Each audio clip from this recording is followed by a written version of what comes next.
Thank you very much for asking that question, Kieran. And yeah, like for most of you who don't know this, my career in this industry has been quite long, over 20 years, and it really started out just on my own back running magic events in New Zealand just independently. And what Kieran was referring to was when he was a young fella, like quite a young fella, like his parents dropping him off, for the day.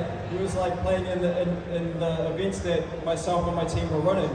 And it's come a very long way from the Parnell Library with a good turnout was 40 people to what we're looking at this weekend, where we have over 1,100 unique players registered for the Pro Tour and the calling.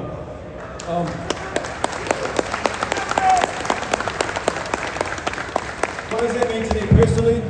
It's one of the damn highlights of my life.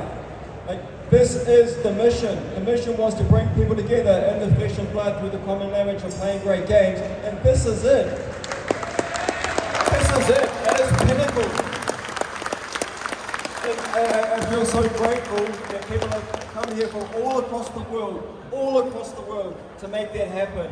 And I will be eternally grateful. This will go down in history as one of the highlights of my life, and I thank you very much. Me too. Thank you, James.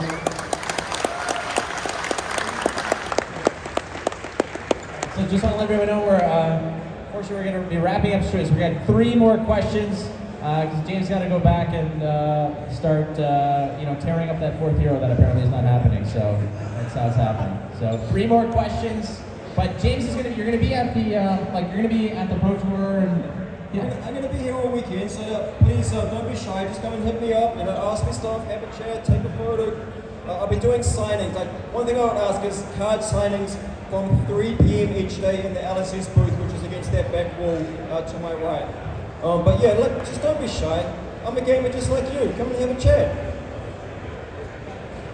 Hi, James. How you doing, Karshan? Good. On the writer for A Great Adventure and co-author Blame Yorick on this man. He named Yorick. I just wanted to say, Will Garbage, Will Kano be getting an Uprising spoiler? I'll leave now, thanks. Ship it. Ship it. All together now, everyone. Ship it. Ship it.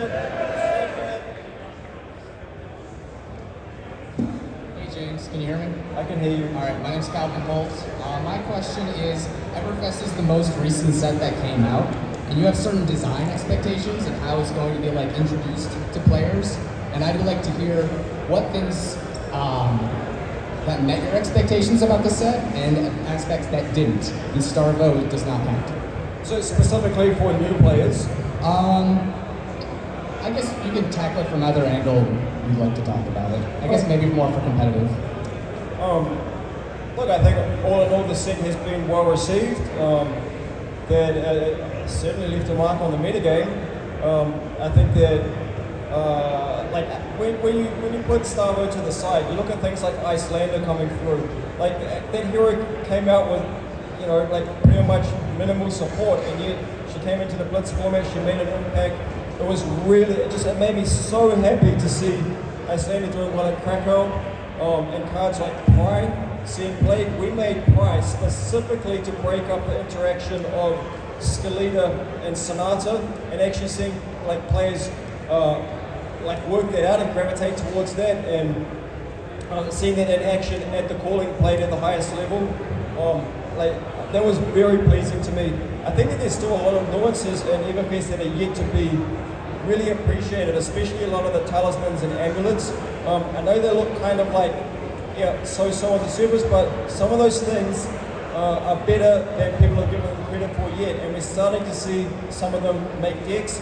As far as collectability goes, those cold foils are dirt cheap at the moment, and decks are going to need 3 of these cards in the future. I'm just telling you, hot tip. But I think all in all, Everfest was good, it was solid. But what we had coming through the pipeline with Uprising and the set that follows it, I think is I think you guys are yet to see the best of Flesh and Blood. I'm really confident of what's coming through the pipeline. So ask me that question again at World Champs. Okay, thank you. One more, I think. Maybe so. side. Sorry, Matt. We won't tell you which. All right. Yeah, fire away. Hi, my name is Fino. So I'm mostly a social gamer from pre-pandemic, from Magic, a lot of Commander and stuff. And I kind of came into this game looking for something fresh and new because my Commander was fell apart. And when I heard about PvE, I was super excited about that because I love social gaming. And I was just wondering what you think. I realize this is something in development, you're probably still, further knowledge and everything. But what do you think PvE might look like in the future for us, and when could we maybe expect to start seeing like our first products and first looks at that? Yeah, so look, we're aiming for sort of a mid-2023 PvE launch. It is a big project for us, and like we're working really hard to make it happen, but it's a really, really important project. Like we've got to get it right, and I think it's going to be quite incredible what we actually put out there for the fan base. It's unlike anything. It's unlike anything that TCG has done yet, in my view. And it's going to be very, very collaborative. It's going to be campaign based. It's going to be the sort of thing that you can get your buddies around, your friends, and play with your family, your girlfriend, partners, wives, whatever. And it can be very social. It's the sort of thing that you can like play, you can like put away and come back to a week later or 2 weeks later. That's the sort of vision that we have, where it's not about having winners and losers. It's about like getting your group of friends together and like working collectively on a common objective, and for it to just be really fun. It just needs to be really fun and really immersive, and you're going to see some of our best integration between the lore and the storytelling and gameplay when PvE hits shelves. Or you think it's gonna be kind of like a segue between like almost like if you took like card games and mixed it with like D&D, where you're kind of like going off on like a book campaign and you're like doing that kind of journey or whatever? Yeah, so one of the things that we want to do with PvE is we don't want every PvE product that we release to be the same thing. Like there's going to be variances on what PvE actually is from release to release. Some of them will be like you explained, like quite RPG-like. I mean, that's one of the beautiful things about what Flesh and Blood is fundamentally. It is very RPG. Like you are playing as this hero. You do get to equip them, for the challenge that lays ahead. So you're going to see a lot of that immersive RPG elements coming through. There will be some source material that supports the actual product. And like how deep you actually want to dive into that sort of storytelling and narrative will sort of be up to the group. You could just like smash the bosses or whatever, like that will be like a valid thing. But if you actually want to like go through the campaign and like really follow the story arc, then like that will be on offer as well. Awesome. Thank you so much. I love the game. All right, one more. Well, this is make it a good one. Hello. No pressure. Name here. I would like to make a question. I can't hear you. I really like the. Oh, yeah. The art of the young students really works. I really like it.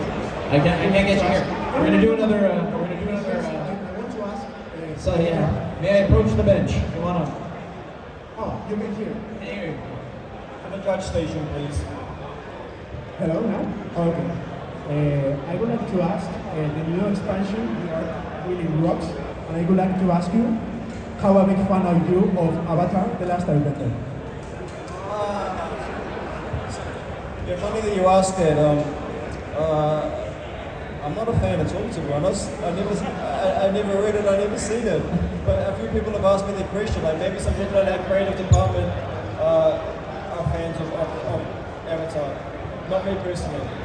I mean, it's more about the artwork team, right? I think so, yeah. I mean, we have a full creative team that, look, my role is like designing what the seat looks like and creating like the concept behind what the seat is, including the theme. That then gets passed off to our development team to refine it and polish it, and then it gets passed off to our creative team to actually bring it to life, so to create the characters. And so they actually have a lot of sort of independence and free reign over what the actual characters look like. And maybe some of the people in our in-house creative team are fans of Avatar, like you say. Maybe. But look, we're trying to stay very true to Fish and Blood just being a unique, original IP. That's important to us. All right, I got the last question here, James. I think this is something that has come up very recently. It sort of circumvents not just Flesh and Blood, it transcends lots of card games, lots of games in general. Will there be NFTs in Flesh and Blood in any way, shape, or form? Fuck no.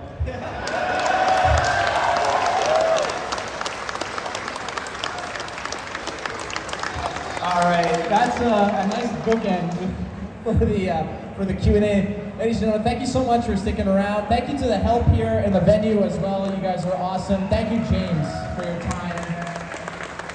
My name is Matt. That's James. We'll see you all tomorrow. There's still lots of food that I see, so please, line your pockets. Go home. Enjoy yourselves. Thank you, folks. See you tomorrow.